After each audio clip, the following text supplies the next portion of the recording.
What are your chances of getting off the fence and telling me what you planned for my last night of a honeymoon?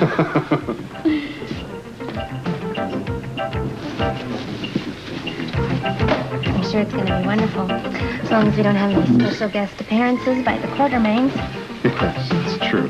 Shall we? Mm-hmm. Tequila in there. You would never left it for me like that.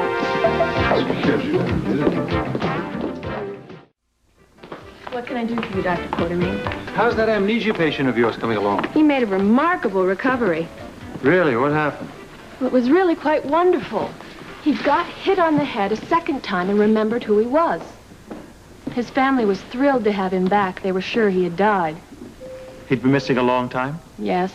And there's only so much the police can do in cases of that kind. There's so many missing people these days.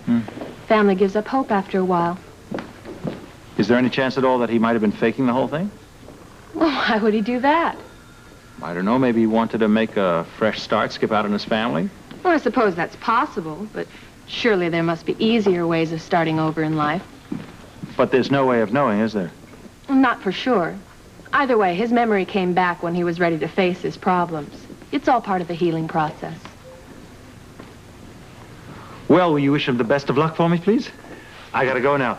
Listen, I'm going to lunch. If anybody wants me, I'm gonna be at Kelly's, okay? All right, have a good one. Thank you.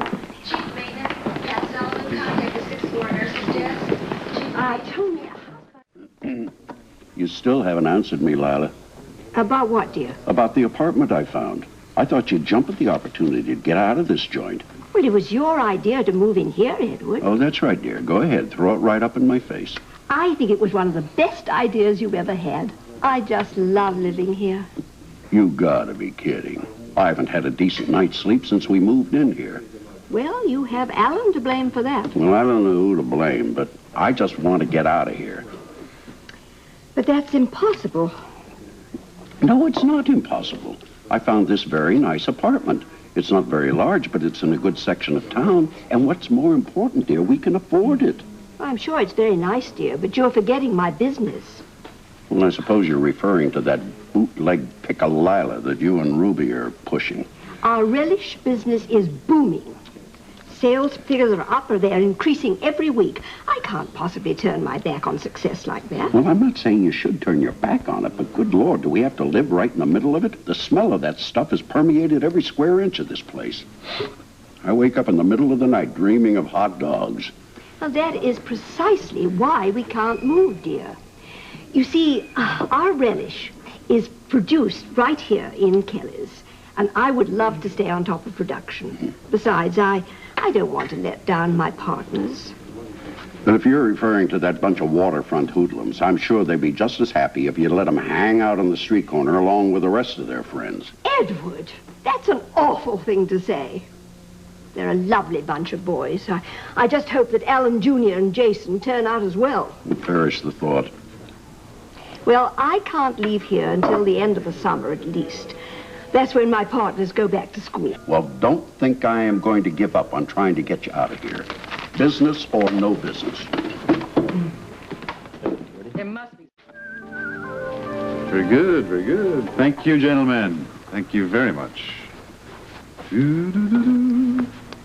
Friends, Romans, countrymen, lend me your ears.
bonjour, madame. Bonjour. With merci, merci.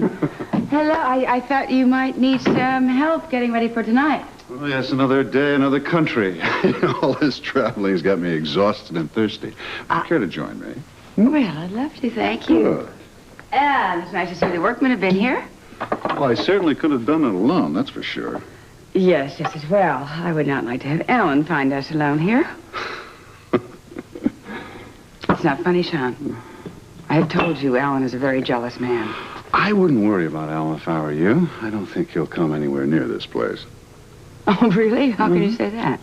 It seems that he made a surprise appearance at Frisco and Felicia's night in Marrakesh. What?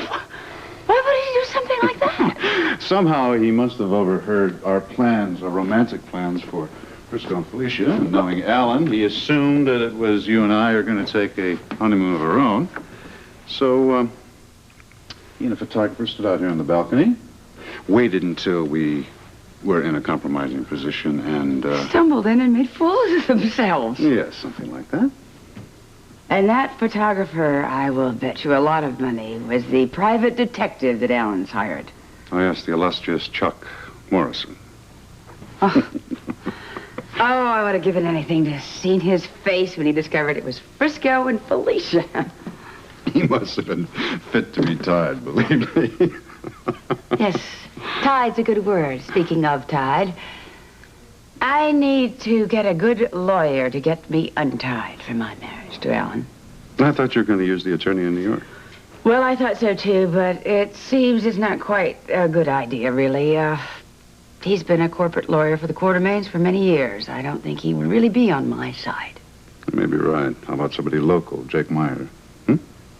Yeah, well, he's a very good lawyer, but he's not a divorce lawyer. That wouldn't hurt to ask. You're right.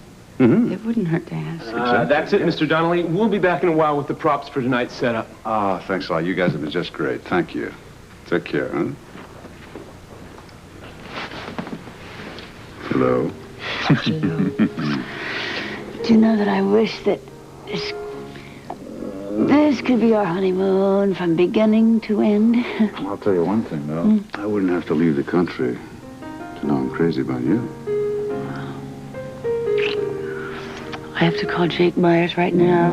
I have to get out of my marriage to Alan right now. Sounds great. Where's Mother? She and Stella went to that free art exhibit in the park. I don't want her to hear what I have to say. Well, I wouldn't worry about that if I were you. I doubt if there's anything you could say that would sink into that head of hers. You know, that's funny. That's what she usually says about you. I told her about an apartment I found. She wouldn't even consider it. I don't know why I'm slaving to try to rebuild our fortune. She isn't going to move out of Kelly's anyway. Will you stop talking about Kelly's for a minute? I want to tell you about my plan. I don't want to hear anything anymore about any of your plans. They have a very strange way of backfiring. Oh, really? Give me an example. All right, what about when you tried to catch Monica and Donnelly in the Port Charles Hotel? As I recall, you managed to stick that great big size 13 shoe right into your mouth. What about sneaking into Sean's penthouse? Yeah, and you interrupted Frisco and Felicia on their honeymoon night. I also found out that he has a Swiss bank account. Well, you never told me anything about that part. Oh, yes, I did tell you. All you did was turn over and keep snoring. Well, that's what you get for waking me up in the middle of the night. Now, what's this about a Swiss bank account? I'm sure that's where he's keeping the money that he swindled us out of. I knew it. Did you steal the bank statement? No, I didn't want him to know that I was there, but I certainly wrote down the number of the account. Good work, Alan. Thank you. The important thing is to get this plan right. Hi there. Hey, did I tell you guys how good it is to see you in this neighborhood? You told us this morning, Ruby. Yeah, but you can tell us again. Consider yourself told. What can I do for you? I was wondering if you give me a box of your best donuts. My wife's addicted to them. You got it. And how's that beautiful new son of yours? Oh, he's absolutely beautiful. Absolutely. They wouldn't name him Frisco Jr. if he wasn't a beautiful kid, Ruby. Listen, Ruby, I've been meaning to ask you. You know most of the workers here around the dock, don't you? Well, most of them come in here. Why? Well, I'm looking for a guy. Saw him this morning. He's dark-haired, tall, kind of curly hair. I just wondered if you might know who that was. It'd be awful hard without a picture. Yeah, there's so many new guys in town. And you know, it's not fair. Our guys are out there begging for jobs. Okay, well, Listen, here you go. There you go. Thanks for the donuts. Okay. See you later. Bye-bye. You know,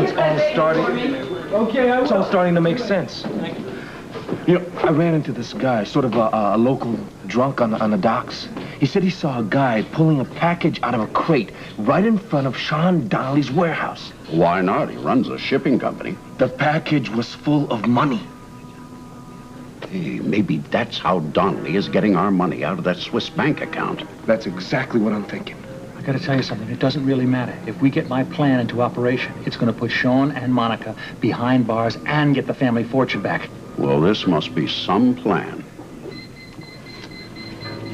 I gotta check into the hospital, believe me, it is. This is gonna nail Sean and Monica once and for all.